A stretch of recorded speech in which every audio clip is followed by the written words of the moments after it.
ഈ വീഡിയോ പ്രായപൂർത്തിയായ ആളുകൾ മാത്രം കണ്ടാൽ മതി കേട്ടോ. അവർക്കുള്ള വീഡിയോ ആണ്, അവർ മാത്രം ഇതിന് റീപ്ലൈ തന്നാൽ മതി. ഞങ്ങൾ 3 പേരുണ്ട്.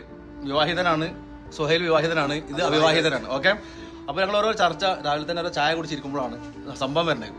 എൻ്റെ ഒരു അഭിപ്രായത്തിൽ പ്രായപൂർത്തിയായിട്ടുണ്ടെങ്കിൽ നമുക്കൊരു ഇണയോട് കൂടിയിട്ട് മരണം വരെ സന്തോഷമായിട്ട് ജീവിക്കുക എന്നുള്ളതാണ്, വിവാഹം ചെയ്ത് ജീവിക്കുക എന്നുള്ളതാണ് എൻ്റെ ഒരു കൺസെപ്റ്റ്. ഞാൻ അതിൽ ഹാപ്പിയാണ്, ഞാൻ അതിനെ സപ്പോർട്ട് ചെയ്യുള്ളൂ. സുഹൈൽ എന്ന് പറയുന്നത് വിവാഹ ജീവിതം, വിവാഹം കഴിച്ചിട്ടുള്ള ജീവിതമാണല്ലോ നല്ലത്. ആണോ സപ്പോർട്ട് ചെയ്യണം?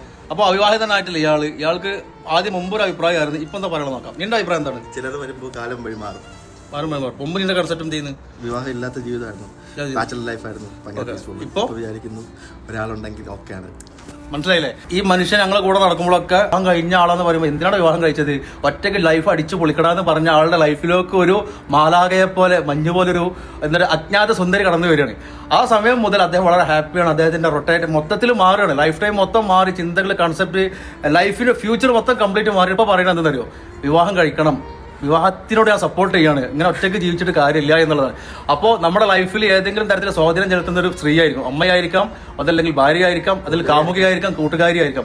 ഈ മനുഷ്യന്റെ ലൈഫിലേക്ക് ഒരു പെണ്ണ് വന്നപ്പോൾ അവരുടെ ചിന്തന മാറി. സപ്പോർട്ട് ചെയ്യണത് വിവാഹ ജീവിതമാണ്. ഇപ്പൊ നീ അതല്ലേ, നിങ്ങൾ എന്തിനാ സപ്പോർട്ട് ചെയ്യണത്? അതായത് ഒരു ടൈം പീരീഡ് കഴിഞ്ഞ് കഴിഞ്ഞാൽ നമ്മൾ എന്താണ് കല്യാണം കഴിച്ചാണല്ലോ. പ്രായപൂർത്തിയായിട്ടുള്ള ആളുകൾ മാത്രം മറുപടി പറഞ്ഞാൽ മതി കേട്ടോ.